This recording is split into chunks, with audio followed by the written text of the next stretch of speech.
Здравствуйте, друзья! В эфире «Геоэнергетика Инфо». Максим Радайкин и сегодняшний мой собеседник Александр Фролов. Здравствуйте! Здравствуйте, здравствуйте. Следующая цель – турецкий поток. Газета «Политико» предлагает запретить поставки газа в ЕС по турецкому потоку. ЕС покупает газ из России на сумму, которая вдвое превышает помощь Украине, считает «Политико». В мае поставки газа из РФ превысили поставки американского СПГ. Газета предлагает весь газ, поступающий через Украину и Турцию, обложить дополнительным налогом и собственные средства направить в помощь Украине.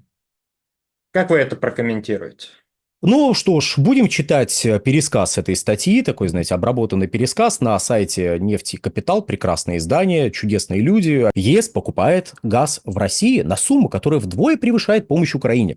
Ну, собственно говоря, за доходами Российской Федерации от экспорта углеводородного сырья пристально следят и европейские компании, и отдельные европейские компании, и европейские государственные структуры. Ну что ж, есть, например, такая компания Креа, которую у нас тут, ничтоже сумнящись, в одном из СМИ назвали индийским исследовательским центром, хотя сама Креа сидит себе в Финляндии, по крайней мере, там она зарегистрирована, и у нее сеть по всему миру.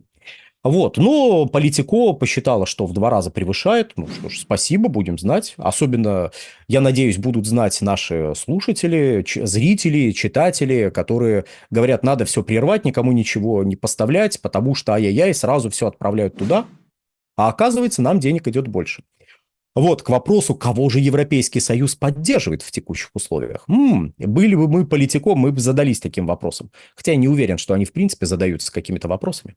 Издание сокрушается, что в странах блока до сих пор 15% импортных закупок голубого топлива приходится на российский газ. Правда, по тем же подсчетам РФ покрывает лишь 8% газового спроса ЕС. Я поясню эту разницу. 8% это, я так понимаю, показатели прошлого года, и это касалось только трубопроводного газа.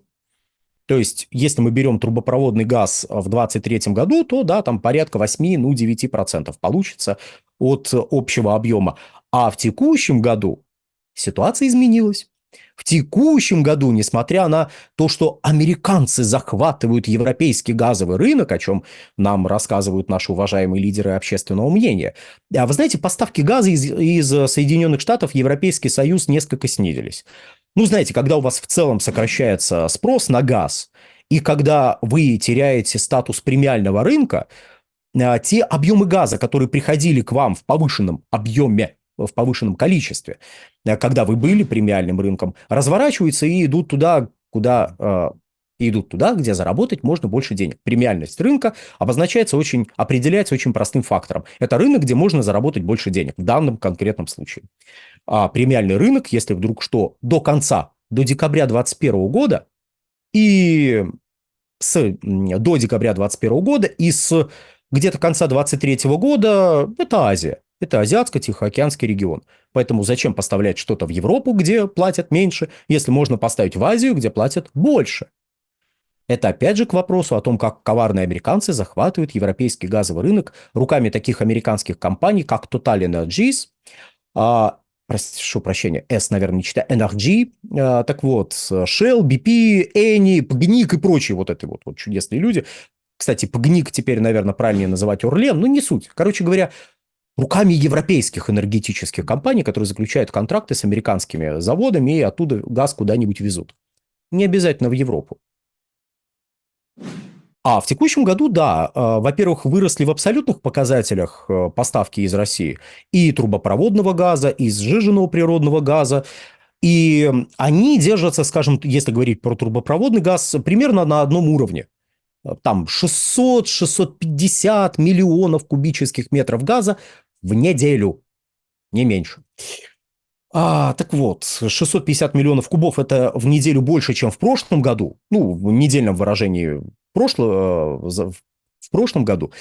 Но с учетом того, что импорт газа в целом в Европейском Союзе сокращается, а у нас и в абсолютных величинах подрос, и хоть он держится, например, на одном уровне, но сокращение импорта в целом приводит к тому, что доля наша, наших поставщиков на европейском рынке растет автоматически. Поэтому да, если взять, скажем, ситуацию лета, то Только трубопроводный российский газ занимает порядка 11-12% в совокупном импорте газа в Европейском Союзе. Это доля больше, чем в прошлом году, и в абсолютных величинах это больше, чем в прошлом году. В мае поставки газа из РФ превысили поставки американского СПГ.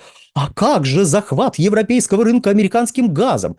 Неужели мы на этом канале были правы, и рост поставок газа из Соединенных Штатов был связан только с ценовым фактором и с сокращением закупок этого газа со стороны Азиатско-Тихоокеанского региона, потому что этот газ закупался через биржу, а в момент, когда биржевые котировки были максимальные, азиатские покупатели сокращали закупки. И этот газ шел в Европу, где можно было, и, во-первых, и спрос на газ образовался, именно на сжиженный природный, и можно было заработать за счет высоких биржевых котировок дополнительную прибыль. Неужели мы были правы? Кто бы мог подумать? Ну нет, наверняка лидеры общественного мнения, которые до сих пор рассказывают о том, как американцы захватывают европейский газовый рынок, хотя поставки из США сокращаются, правы. Большой привет лидерам общественного мнения. По подсчетам Политико, общая сумма на покупку российского газа в 2 раза больше, чем европейская помощь Киеву. Ну окей, хорошо. Продолжайте считать. Нам очень интересно. Все это происходит благодаря турецкому потоку. Да? Давайте узнаем, почему. И его продолжению в Европу. Он называется «Балканский поток», напоминает авторам Политико. Он так не называется, это условное название. Ну, то есть его называют «Балканский поток», но это не официальное название. Система магистральных газопроводов, которые идут от границы Турции и Болгарии, там дальше до Австрии, через территорию Сербии и так далее. Учитывая заявление турецкого Минэнерго, ну, дальше описываются некие концепты, как будет функционировать турецкий газовый хаб.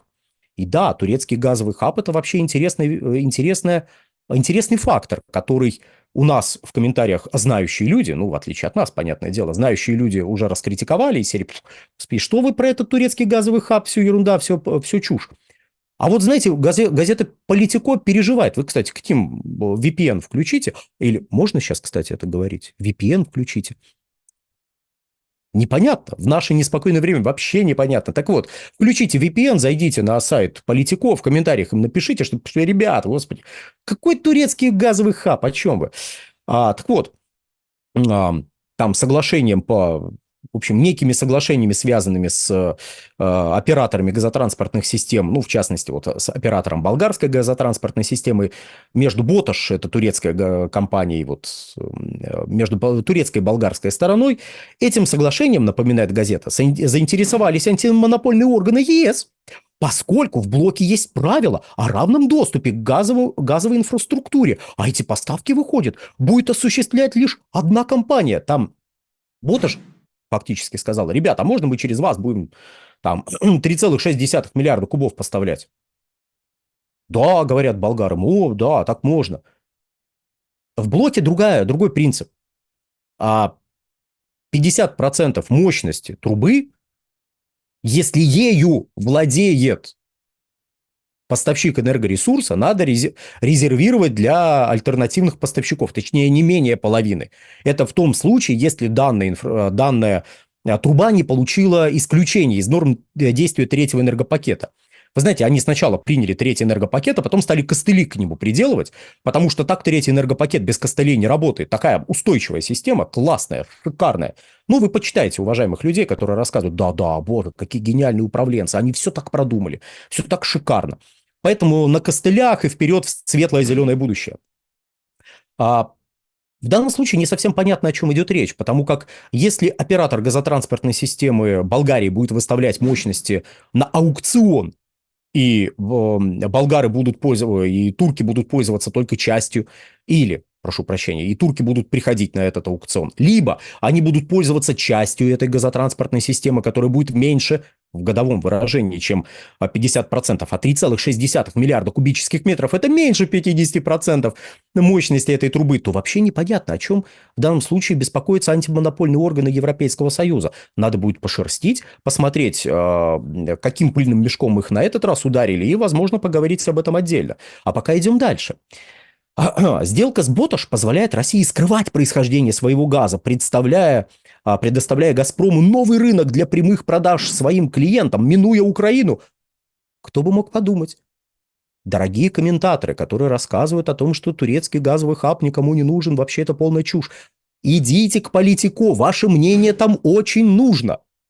Прям вот сейчас. Вы ставьте, ставьте видео, хотя нет, стоп, видео на паузу ставить не надо, откройте новую вкладку, идите на сайт Политико. Нас можно с VPN тоже посмотреть, это, кстати, полезно. Таким образом, эти новые планы завершат цель России обойти Украину для продажи газа в Европу, своего газа, да? Надо обязательно его через Украину качать, а иначе нищетово. Он там очищается каким-то образом, молекулы свободы или чего там вообще с ним происходит. Он украинским духом напитывается. Господи. Так вот, и обойти потенциальные санкции делает вывод издания. Вау! Кто бы мог подумать? То есть до Политико дошло то обстоятельство, о котором мы на этом канале говорили с момента, когда анонсировали идею турецкого газового хаба. Быстро. Будем надеяться, что те наши комментаторы, которым, так сказать, собственное мнение замещает вот издание Политико, они обязательно теперь вот проникнутся вот этой мыслью, нехитрой, в общем-то, и будут ее тоже транслировать. А то раньше как-то газовый хаб был не нужен, а теперь он оказывается полезный. Кто бы мог подумать? Завершая.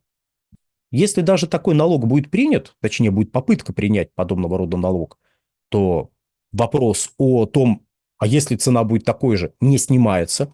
Если цена будет ниже, а там только российский газ будет продаваться, нет. Тогда те компании, которые продают там газ, пойдут в суд европейский.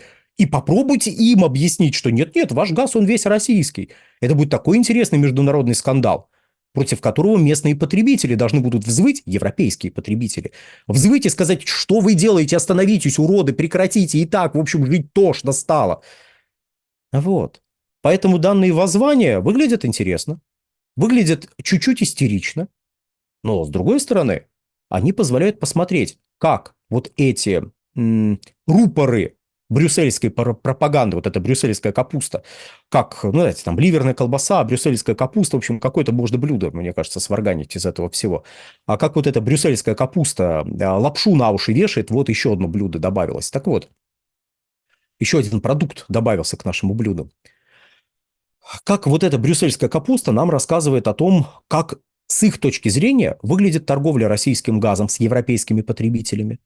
Она отмечает, это вот чудесное издание отмечает рост доли российского газа с учетом роста поставок в абсолютных показателях.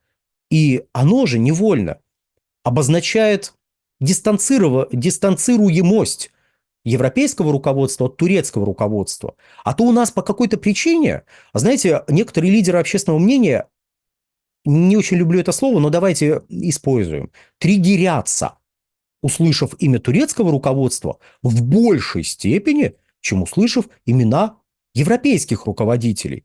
Хотя, будем честны, подгадить за последние годы турецкое руководство умудрилось гораздо меньше, чем руководство европейское. С кем вы мастера культуры, хочется спросить, но спрашивать этого мы не будем. Потому что, а какой смысл? И получается, что европейцы критикуют и турецкое руководство, и турецкую энергетическую политику. Они считают, Политико – это довольно серьезное в этом плане издание. То есть мы по их высказываниям можем понимать, что там, что вот мыслит себе и как вот представляет себе окружающую действительность господа в Брюсселе. Так вот, и дамы тоже. Они серьезно относятся к идее турецкого газового хаба. Они серьезно относятся к возможности перебрасывания объемов с украинского на турецкое направление. Видимо, они даже серьезно относятся к идее расширения турецкого потока, исходя из данного текста. И заметьте, как они пристально следят за доходами Российской Федерации. Оказывается, эти доходы велики и в 2 раза превышают очень нужные и милые сердцу расходы на поддержание Украины. Большой привет всем, кто говорит, надо обрубить европейцам поставки газа, потому что из него танки делают. Из газа, который поставляется в Венгрию, в Словакию, в Италию, делают танки в Германии. Жду ваших описаний, как это происходит. Да, надо обрубить поставки, надо еще больше надавить на европейскую промышленность, еще больше ее каннибализировать, чтобы некоторые страны смогли ее в большей степени каннибализировать. Надо это все сделать. Ребят, вы на очень правильной стороне в данном случае выступаете. На сегодня, дорогие друзья, все. Почитывайте иногда и Политико, но если в оригинале не можете, вот читайте пересказы у наших коллег на нефтекапитале. Мне кажется, это довольно познавательно. Всего хорошего. Александр, большое спасибо за комментарий. Друзья, в условиях блокирования YouTube, его замедления, подписывайтесь на наш телеграм-канал Геоэнергетика Инфо. Ссылка будет в описании и закрепленном комментарии. Там же будут реквизиты для желающих финансово поддержать нас в условиях текущего переходного периода. Спасибо, до новых встреч. Всего хорошего.